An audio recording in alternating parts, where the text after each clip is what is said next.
Hello, welcome to this little mini lesson on how to use the unit circle ordered pairs to evaluate trig functions of any angle. We'll talk about both the perspective of using your calculator to do some of these, but primarily we'll concentrate on the use of the unit circle to evaluate trig expressions involving angles in terms of pi.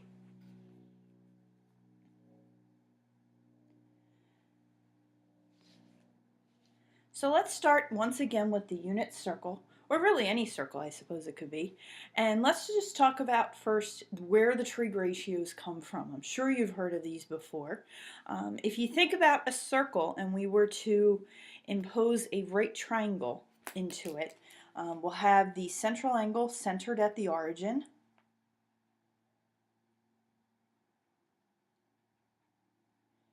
Right, so of course the ordered pair here on the circle would be x comma y. We know the base is x.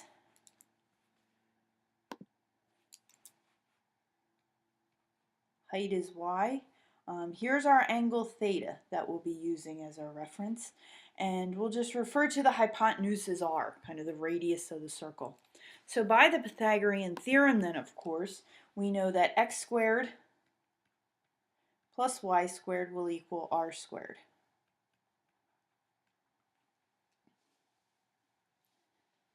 Since r is referring to a radius of the circle, we are assuming that r does have to be a positive value. So if we were to be solving for r, for instance, we're just going to use the positive square root. So from this and from this triangle is where the 6 ratios for the trig ratios functions come from. So remember, sine of an angle, I'm sure you've learned that in terms of right triangle trigonometry, is opposite over hypotenuse. So if we consider this angle theta, the opposite side is y, and the hypotenuse would be r.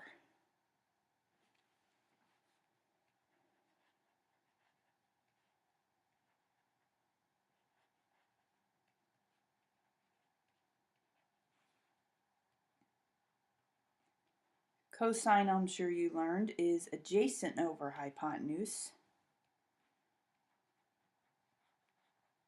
And if we go back to our triangle, the adjacent side to theta is x, and of course the hypotenuse is r, so that would be x over r.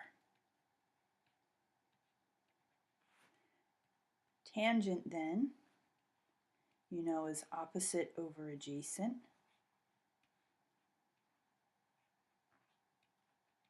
So going back once again to our triangle, opposite side would be y, adjacent side would be x.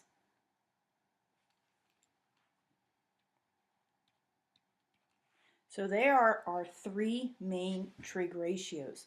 The reciprocal functions then, of course, come from these 3. Reciprocal of sine is cosecant. So that's going to be hypotenuse over opposite, so that would be r over y. Reciprocal of cosine is secant.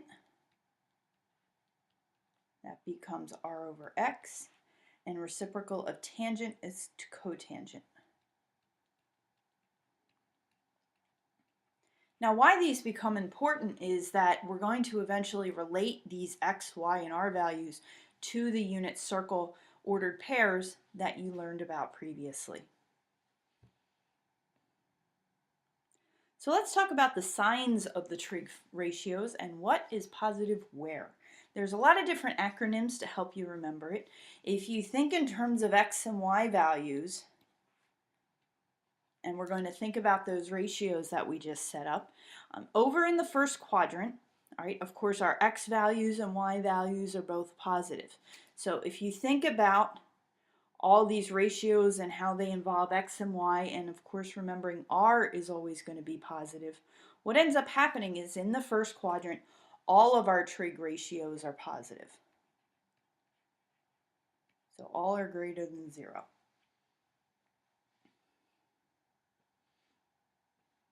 Moving to the second quadrant, of course our x's now are negative and our y's are positive.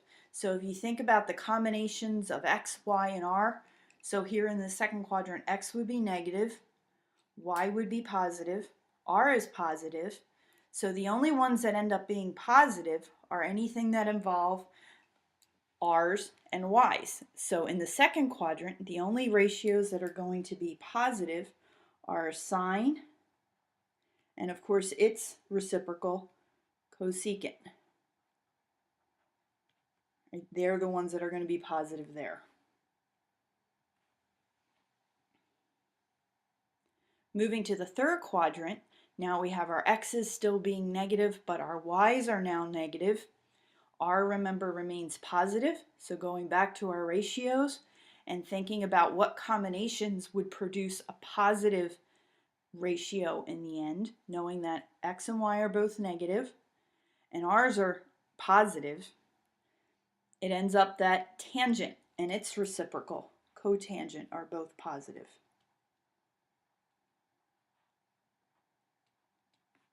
And of course that ends up being positive because tangent, remember, is y over x, so you have a negative over negative, which becomes positive.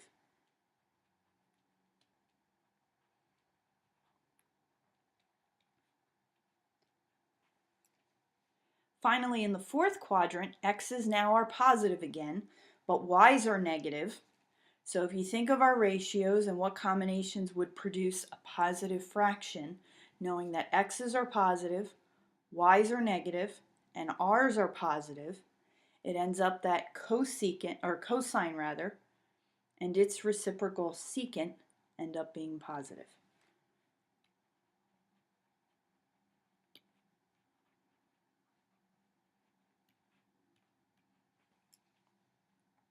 This becomes important because later on, when we go to actually evaluate trigonometric expressions, we need to know the quadrant in which the angle lies in, because that will then tell us whether our final answer for the requested trig ratio is either going to be positive or negative. So as I mentioned earlier, there's a lot of little acronyms that will help you remember these. One of them that I know I learned early on, and perhaps you've learned, if you think of the first letter of everything that's positive, right, and we really only stick to the three main trig functions, knowing that their reciprocals are going to follow suit. Moving, around the quadrants from first quadrant to fourth, if you think of the A, the S, the T, and the C, telling us which are positive where. One that a lot of students know of are all students talk and chat. Another one, all students take calculus. So there's a lot of acronyms out there that will help you remember what's positive where. Eventually, I think you'll get to the point where you just think in terms of the x and the y values and whether they're positive or negative, and which combinations are going to yield positive ratios in the end.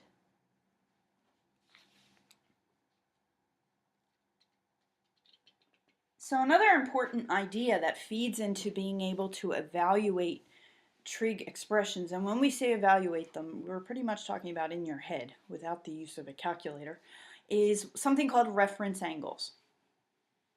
And when it comes to finding the trig values of angles that lie in the second, third, or fourth quadrants, we're going to do that by the use of reference angles.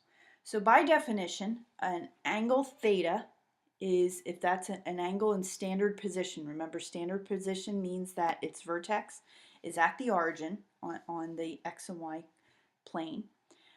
The reference angle is the acute angle formed by the terminal ray and the closest side of the x-axis. One way I like to think of it is the reference angle, it's the distance between the terminal side of an angle and the closest x-axis. That's an easy way to think of it. So if you think about angles in different positions, the terminal ray of angles in different positions in the coordinate plane, suppose you have an angle whose terminal side lies in the second quadrant.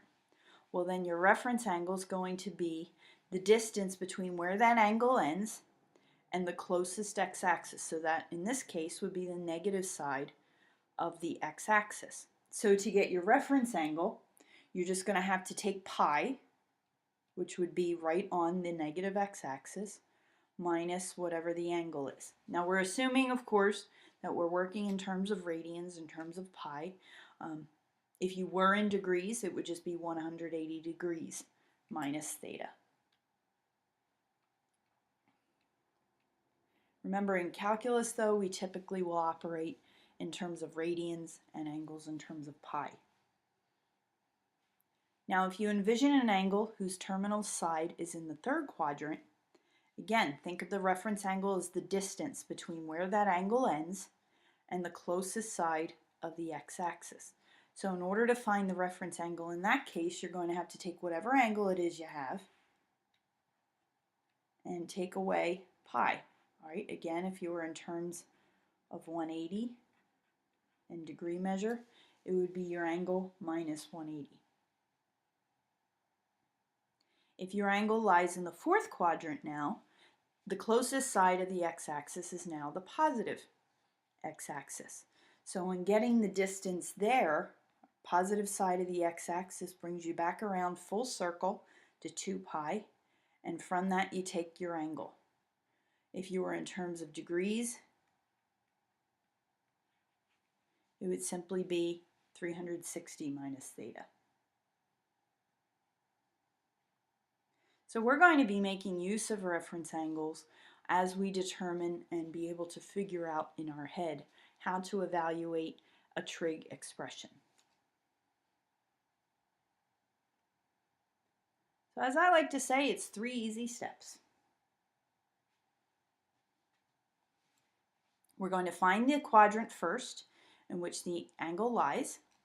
We're going to find the reference angle and the unit circle ordered pair that's associated with that angle. And finally, we're going to think of the trig ratio of that reference angle, and we're going to affix the proper sign, either positive or negative, depending upon the quadrant that we found the angle to lie in.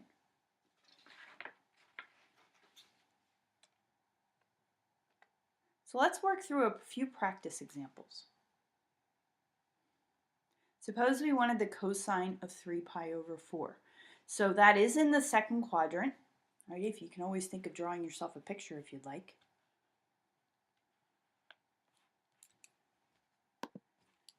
So 3 pi over 4, here would be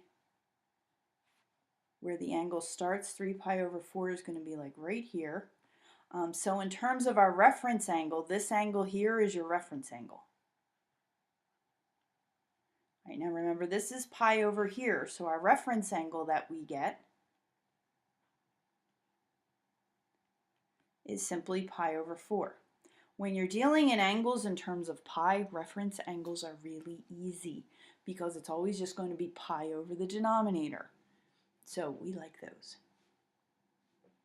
So that's the first thing you'd want to figure out. The reference angle, obviously it's in quadrant 2.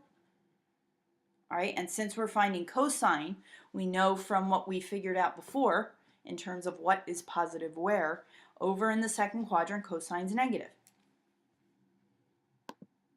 All right, now you want to think next of the ordered pair associated with pi over 4 from the unit circle. So remember, that ordered pair is 1 over square root of 2, 1 over square root of 2. Considering that it is a unit circle, remember our x values always are cosine, our y values the sine. So the answer for this one, in terms of what the cosine of 3 pi over 4 is going to be, since it's over in the second quadrant, we know cosine is negative, and we just need to grab the x value from our ordered pair. So our answer is a negative 1 over root 2. Of course, you could do it negative square root of 2 over 2 if you prefer.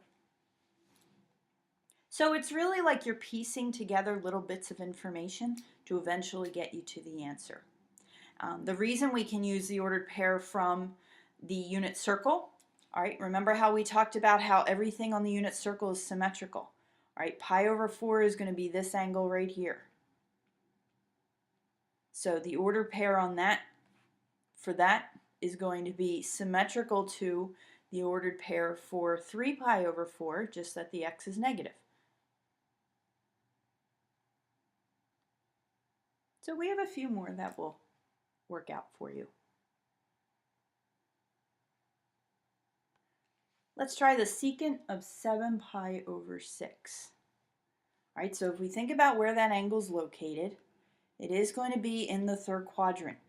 Think of 7 pi over 6 as kind of like 1 1/6 pi. So we know we have to go around the pi, but then a sixth more. So we're just a little bit into the third quadrant. So it's kind of like right here. All right, your reference angle, remember, is going to be this angle in here. It's the distance between where the angle ends and the closest x-axis. So your reference angle in this case is just pi over 6. All right, so if we think about the ordered pair associated with pi over 6 from our unit circle, it's going to be square root of 3 over 2, comma, a half. All right, so everything we need for our answer is going to come from that ordered pair. All right, remember pi over 6 is the reference angle, would be like this right here. All right, so that point there has the ordered pair square root of 3 over 2, comma, a half. You're talking about the point that's symmetrical to it down in the third quadrant. So it's going to be the same ordered pair values, just that the x and the y are negative. Now we wanted secant. Now remember, secant is the reciprocal of cosine. All right, we know since we're in the third quadrant, our answer is going to be negative. And since secant is the reciprocal of cosine, we want to take that x value and just do the reciprocal of it. So this is your answer. And you can leave it like that. It's perfectly fine to leave the square root in the denominator. So as I mentioned on the first problem, you really are just piecing together little bits of information to lead you to the answer.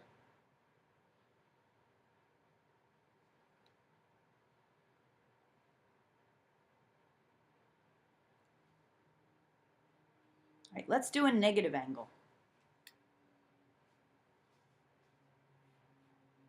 So if we think about where that's located, negative 5 pi over 3, if you want, think of it in terms of like a mixed number. It's going to be negative 1 2/3 pi. All right, so remember it's a negative angle, so you're measuring backwards. So you're going to go around to pi and then 2/3 of the way more around the semicircle. So that's going to put you up here, about. All right, so your angle went this way. Okay, your reference angle, remember, is going to be this one in here. It's the distance between where the angle ends and the closest x-axis. So the reference angle for this one is going to be pi over 3.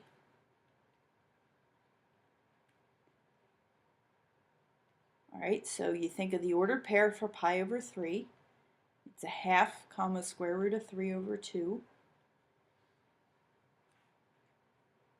So since we are in the first quadrant, we know our tangent value is positive.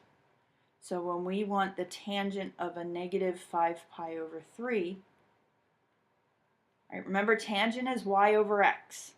So if we do our y value from our ordered pair over our x value, think of it, dividing fractions, you're multiplying by the reciprocal. So these 2's cancel out. So all you have in the end is square root of 3 as your answer.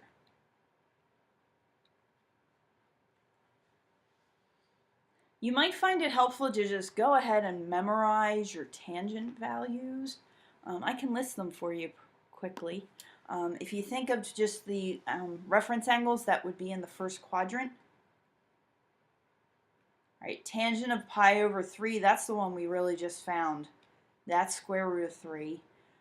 Tangent of pi over 4, well, remember you're getting your tangent values by doing your y over your x.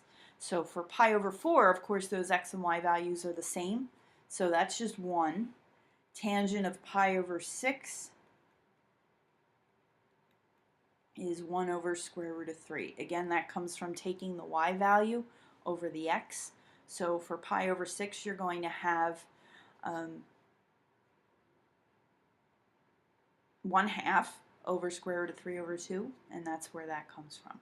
So you might find it helpful just to go ahead and commit these to memory. They do show up a lot, so There's little tricks. The way I remember that tangent of pi over 3 is square root of 3 because it's 3 in the denominator. So it's square root of 3. Tangent of pi over 4, that's easy. And then tangent of pi over 6, I figure, well, that's smaller. It's 1 over square root of 3. There's lots of different ways to remember them, but you might find it easiest just to go ahead and commit them to memory.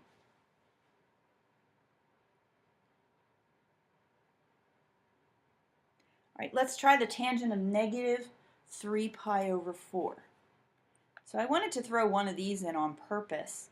All right, if you think of where negative 3 pi over 4 over 2 lies, rather,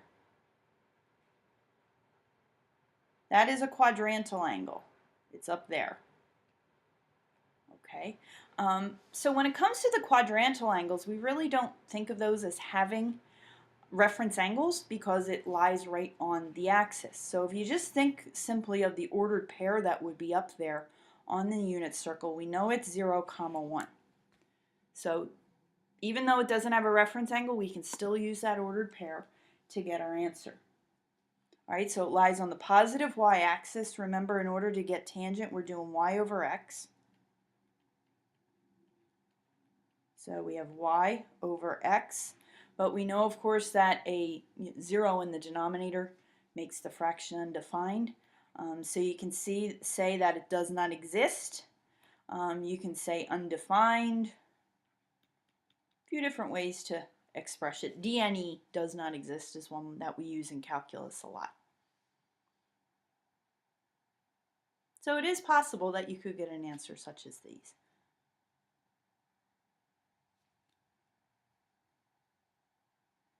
So we have one more. Let's do secant of 5 pi over 3. So if we want to figure out where it is, again, thinking of mixed numbers I think is really, really helpful. So this would be 1 2/3 pi. All right, so we know we have to go around to pi, and then 2/3 of the way more around the circle. That lands you in the fourth quadrant. So here's where the angle starts. So this would be your angle here. All right, your reference angle then is this angle in here. It's always the difference between where the angle ends and the closest x-axis. So in this case, your reference angle is pi over 3. So if we think of the ordered pair associated with pi over 3, it's 1/2 square root of 3 over 2. So in order to piece together what the secant is going to be, all right, remember we're in the fourth quadrant. This is the reciprocal of cosine. And down in the fourth quadrant, cosine, since cosine feeds off of your x values, and down in the fourth quadrant, your cosines are positive. It is going to be a positive answer. Secant is the reciprocal of cosine, so we want to grab that x value from our reference angle and do the reciprocal. So our answer is just a plain positive 2. So this evaluation of trig expressions is something you will do all year long in AP Calculus. So the more familiar you are with it and the easier you are able to do these in your head, you'll find that it is a lot easier for you because it will show up an awful lot. In one of the next lessons in which we talk about solving trig equations, we'll be doing a combination of this kind of work using the unit circle values, but also using our calculator to do some other kinds. So this lesson really just focused on the use of the ordered pairs from the unit circle in order to evaluate trig expressions.